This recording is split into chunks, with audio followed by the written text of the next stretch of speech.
When Rubens Barrichello signed his Ferrari contract, he thought it was the defining moment of his career. Red overalls, the most famous team in motorsport, a chance to win the world championship. Instead, he got 6 years of Michael Schumacher. From the very first race, the pecking order was clear. Schumacher won 3 in a row. Barrichello finished 4th. In 6 seasons together, Schumacher won 5 world championships. Barrichello won 0. Schumacher took 48 victories. Barrichello managed 9. But the moment that defined this partnership wasn't a race result. It was Austria, 2002. Barrichello led the entire race. He was going to win. And then, on the final straight, Ferrari ordered him to move aside and let Schumacher through. Barrichello slowed down so late that Schumacher crossed the line just 0.182 seconds ahead. The crowd booed. The podium was awkward. Schumacher tried to push Barrichello onto the top step, knowing what had just been done. Rubens Barrichello spent 6 years at Ferrari and never once was treated as anything other than the number 2. He was fast enough to win races, but never fast enough to matter more than Michael. Webber versus Vettel. Red Bull 2009 to 2013. Mark Webber came painfully close. In 2010, he led the championship with 2 races to go. He had the same car as Sebastian Vettel, the same engine, the same aerodynamics, the same team. But Red Bull chose Vettel. It started at the 2010 British Grand Prix, when Red Bull took a new front wing off of Webber's car and gave it to Vettel. Webber won that race and delivered one of the most famous radio messages in F1 history. Not bad for a number 2 driver. Then came Malaysia 2013. The moment the partnership truly died. Webber was leading, Vettel was behind. The team told both drivers to hold position. Multi-21, Seb, multi-21. Vettel ignored the order, overtook Webber, and took the win. After the race, when asked if he'd do it again, Vettel said, yes. In 5 seasons together, Vettel won 4 championships. Webber won 0. The Australian retired at the end of 2013. He never got over it. Gasly versus Verstappen. Red Bull Divi Tukstoshi Devon Podsmeet.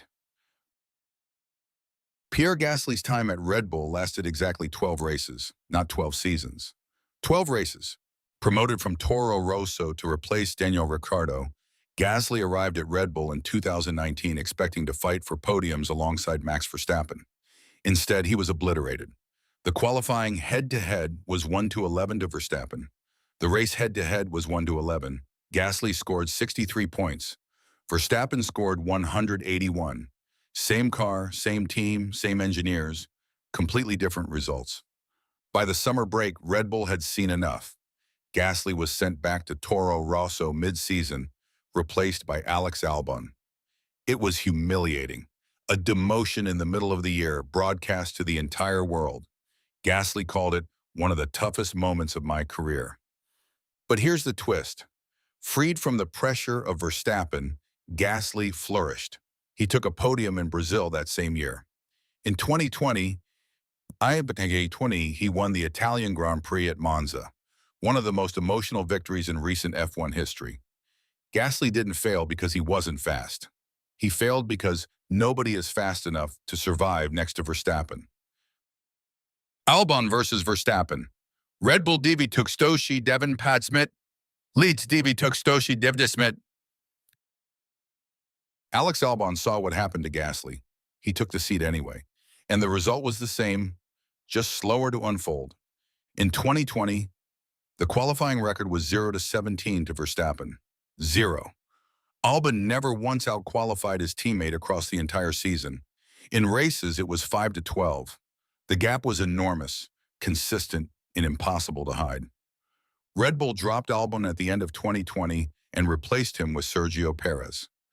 Albon spent all of 2021 on the sidelines as a reserve driver before rebuilding his career at Williams, where, freed from the Verstappen comparison, he immediately became one of the most dominant teammates on the entire grid, out-qualifying Logan Sargent 22-0 in 2024. The Red Bull second seat doesn't make bad drivers. It makes good drivers look invisible. Pérez versus Verstappen. Red Bull Divi Tukstoshi Devdesmet. Viens leads. Divi tukstoshi divdesmit chetri. Sergio Perez lasted longer than Gasly, longer than Albon, but the ending was the same. In 2021, he played the perfect wingman, holding up Lewis Hamilton in Abu Dhabi to help Verstappen win his first championship. In 2022, he won 2 races and finished 3rd overall. It looked sustainable. It wasn't. By 2023, the gap was undeniable. Verstappen won 19 out of 22 races. Perez finished with less than half of Verstappen's points. The race head-to-head was 23-1. In qualifying, it was 23-1 as well. And in 2024, it got worse. Perez qualified within the top 3 exactly once in the second half of the season. Meanwhile, Verstappen won his 4th consecutive world championship. Red Bull terminated Perez's contract at the end of 2024, despite it officially running through 2026. He was replaced by Yuki Tsunoda, who lasted 2 races before being swapped for Isak Hadjar. The Red Bull's second seat isn't a career opportunity. It's a countdown. Bottas versus Hamilton. Mercedes divi tukstoshi septinpadsmit dids divi tukstoshi divdesmit viens. Valtteri Bottas arrived at Mercedes after Nico Rosberg retired. Rosberg had just won the championship, but it cost him so much emotional energy that he walked away from the sport entirely. That should have been a warning. In 5 seasons alongside Hamilton, Bottas never came close to the title, not once. He scored 10 wins, which sounds respectable until you realize Hamilton won 40 in the same period. 4 straight Constructors' Championships, and in every single one, Bottas was the supporting act. The worst part? Bottas wasn't bad. He was consistently the second fastest driver on the grid. But being second fastest in a team with Lewis Hamilton means you're the best loser in Formula One. Every year, the same cycle. Strong start, fade in the second half, finish second in the championship, and then watch while the internet asks if you should be replaced. Mercedes eventually moved on, signing George Russell for 2022. Bottas went to Alfa Romeo, where he immediately beat his teammate Zhou Guanyu 21-3 in qualifying. He wasn't slow. He was just next to Hamilton. Ricciardo versus Norris, McLaren 2021 to 2022. Daniel Ricciardo was supposed to be the missing piece at McLaren, an 8-time Grand Prix winner, famous for his aggressive overtakes and massive smile. He signed in from Renault expecting to lead the team. Instead, a 21-year-old Lando Norris destroyed him. In 2022, the qualifying record was 20-2 to Norris. In races, 16-5. Norris scored more than double Ricciardo's points. The car that looked uncomfortable and unpredictable for Ricciardo looked natural and fast for Norris. Same machinery, completely different outcomes. McLaren paid Ricciardo millions to leave before his contract expired. He returned to the Red Bull family at AlphaTauri, where he was eventually outperformed by Yuki Tsunoda and replaced by Liam Lawson mid-season in 2024. The man who once outscored Max Verstappen at Red Bull, the only teammate ever to do so, ended his career being dropped by Verstappen's junior team. Vandoorne versus Alonso, McLaren 2017 to 2018. Stoffel Vandoorne was the most decorated junior driver of his generation. GP2 champion, dominant in every category he entered, the future of Belgian motorsport. He lasted 2 years beside Fernando Alonso. The 2018 qualifying head-to-head was 21-0, not 21-1, not 21-2, 21-0. A complete whitewash across an entire season. Vandoorne failed to make it out of Q1 on 15 occasions. Alonso escaped Q1 all but 6 times. In the same car, Vandoorne never raced in Formula One again. He moved to Formula E, won a championship there, and proved he was genuinely talented. But the 2 years next to Alonso erased his F1 career completely. Sometimes the best junior record in the world isn't enough when your teammate is a 2-time world champion who refuses to slow down at 37 years old. Stroll versus everyone. Aston Martin. Lance Stroll's F1 career exists because his father bought the team. That's not an insult, it's a fact. Lawrence Stroll purchased Force India out of administration in 2018 and rebranded it. His son has had a guaranteed seat ever since. The problem is what happens when you guarantee a seat regardless of results. In 2022, Sebastian Vettel, a four-time world champion in the final year of his career, outscored Stroll 37-18. In 2023, Fernando Alonso arrived, and the gap became a canyon. Alonso outqualified Stroll 19-3 and beat him 17-4 in races. In 2025, while Alonso was still extracting competitive results, Stroll finished over 4 seconds off the pace in multiple qualifying sessions. And yet he remains in the car for 2026. His critics say he's only there because of his surname.